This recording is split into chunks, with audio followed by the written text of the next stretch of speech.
I'm so glad to have this chance to speak to you about the centenary of the Melanesian Brotherhood, of which I was chaplain and tutor from 1968 to 1973, and also Brotherhood advisor for some years after the ethnic tension. I am Father Brian, Canon of St Barnabas Cathedral, and my full name is Brian Macdonald-Milne. I'm also a companion of the Brotherhood. Ine Corporea was born about the year 1900 in the village of Maravovo on the northwest coast of the Island of Guadalcanal in the Solomon Islands. It was the first Christian village on the island, and the missionary priest there at that time was John Mannering Stewart from England. There was a village school which Ine attended, but later he was sent to Palmur School in Arasi district on Makira Island, where the Reverend Dr. Charles Elliot Fox was district priest. Dr. Fox had also started a small community of local men to take the gospel to people in the Makira bush. It was called the Brotherhood of St. Stephen. John Stewart also went to work on Makira, and Ine was able to learn about what was happening on that island before he was sent for further schooling at Norfolk Island. John Stewart was elected Bishop of Melanesia in 1919, and he and others hoped that Ine would become a catechist for his own people and take the gospel to those in the Guadalcanal bush. But he insisted that he wanted to join the British Solomon Islands Protectorate Native Constabulary. As a policeman, he found himself back in the Guadalcanal bush trying to arrest offenders. While doing so, he had a serious accident affecting one of his legs, and he found himself in the government hospital in the protectorate capital, Tulagi, a small island off the coast of Big Gala. He realised that he might not be able to continue his tough work as a policeman because of his injury. He had plenty of time while in hospital to continue to think about his future. And one day he claimed that he had had a vision of Jesus, saying to him, "You are not doing the work I want you to do." However, the Lord did not indicate what that work should be. He went to Bishop Stewart and told him what had happened, and the bishop sent him to consider his vocation while at the theological college at Ceuta on Small Gala. There he probably heard lectures about old established religious orders which took the gospel to parts of Europe and even beyond, such as the followers of St. Francis, who were known as Franciscan friars. The Franciscan order was founded in the 12th century. Ine became convinced that he wanted to found a brotherhood along similar lines, but specially suited to conditions in Melanesia.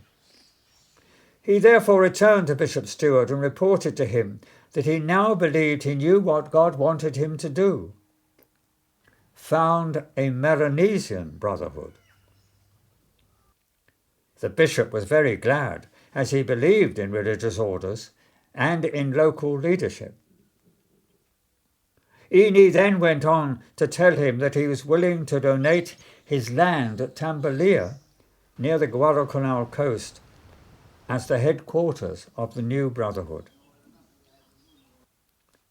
The bishop then had further discussions with Ine and the warden of St. Peter's Theological College, Ceuta, the Reverend Arthur Hopkins, and they made plans for the establishment of the brotherhood at Tambalia.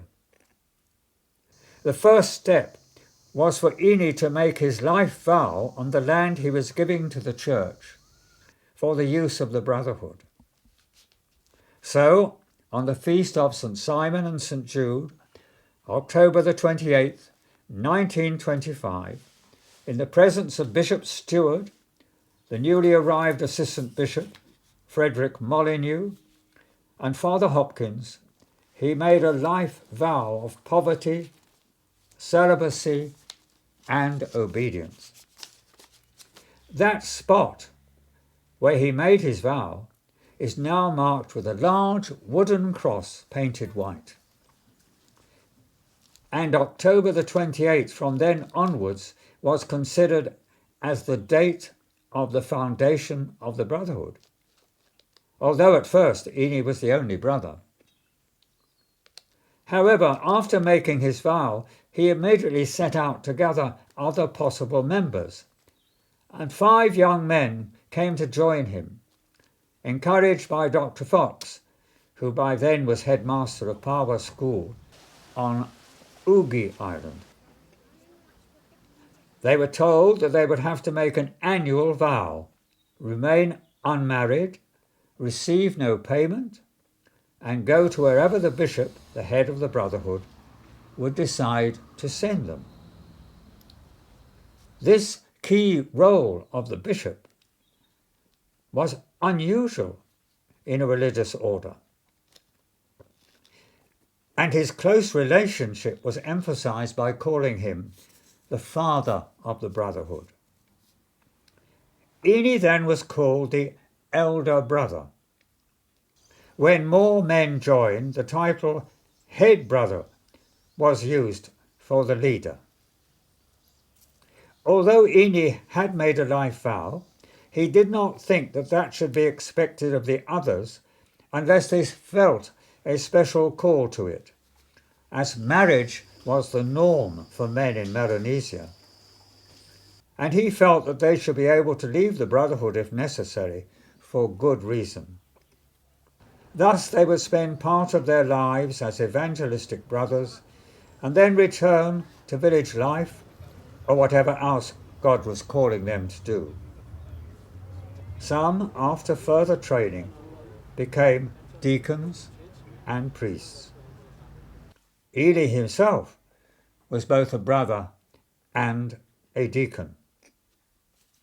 The members of the Brotherhood were to go out 2 by 2, each brother in the pair, if possible, being chosen from a different island, to show how Christians they could work together as brothers in Christ. The settlement of problems and disputes, both at the headquarters and in each household of brothers, was to be speedily dealt with. There should from time to time be a confession meeting, at which complaints could be faced and advice given by the more experienced brothers. This system worked when there were enough goodwill and humility among the brothers and novices, but sometimes it did not work as hoped, and then the father would have to be asked for guidance and advice about action to be taken. There was also a biblical rule which the members were supposed to follow. According to the words of Jesus, the members were to not let the sun go down upon your anger. So the brothers had to learn to love one another and show it in their way of life, and this would act as an example to those whom they were sent with the gospel. If they were not received in any place, they were to move on, remembering the words of Jesus about shaking the dust off their feet. They were never to impose themselves on any non-Christian or Christian community, but only work where they were welcomed. They gradually began to make progress and became known for their spiritual power, known as mana, which they had to use with care. Their ministry started on Guadalcanal and then spread to Maleta, and other islands in the Solomons, and on to the New Hebrides. People in the bush and the mountainous areas, and also on the outlying Polynesian atolls of the Solomons, soon became Christians, and some joined the Brotherhood. An invitation came from the Diocese of Polynesia to send brothers to work among the Melanesian islanders who'd gone as labourers to work on the plantations in Fiji. And after the Second World War, the Diocese of New Guinea requested the help of the brothers in bringing the gospel to some of the tribes in the New Guinea highlands. In more recent times, some households have been doing revival or renewal work among Christians, including the clearance of any continuing pagan objects or customs.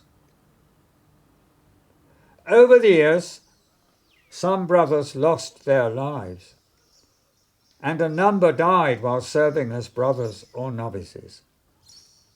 Some of them are buried at the Mother House at Tambalia, including Dr. Fox, who joined the Brotherhood for some years. During the ethnic tension on Guadalcanal, from 1998 to 2003, 7 brothers were killed on the weather coast of Guadalcanal. They are buried at Tambalia. One white brother worked with the First Nation indigenous people on the west coast of Canada. And some Melanesian brothers went to help the Independent Church of the Philippines on the western island of Palawan, where a few Filipinos joined the Brotherhood for a while. Ini wanted the Brotherhood to be supported by Melanesians and started the Order of Companions, as he called it. Companions can be young or old, male or female, ordained or lay, and they promise to support the brothers daily in prayer, to provide gifts of various kinds to meet their needs, and to offer them hospitality when coming to visit them. There are now thousands of companions, including about 100 in England, some of whom joined after the brothers conducted missions there. Some of the missions conducted overseas have included members of the Society of St. Francis, the Franciscan Friars, and members of the Society of the Sisters of the Church, 2 religious orders which were invited to work in Melanesia in 1970 by Bishop John Wallace Chisholm. However, one woman companion, Nesta Atkin Tiboe from Guadalcanal, felt that there should also be an order of sisters following a similar pattern of life and work as that of the Brotherhood. And the community of the Sisters of Melanesia, supported by the Brotherhood, was established in about 1980. All 4 orders now work together in various ways, both in the towns and the rural areas. The members of the Society of St. Francis and the community of the Sisters of the Church are expected to take life vows, but the community of the Sisters of Melanesia are not. The Diocese of Chester in England has had a long and deep relationship with first the Diocese of Melanesia and then the province of Melanesia, and especially with the Melanesian Brotherhood. The University of Chester has offered places for brothers to study there for degrees. Some have done so and later become priests, and one, the present Archbishop of Melanesia, the Most Reverend Leonard Dawea from the Reef Islands, became a bishop and then the Archbishop of Melanesia.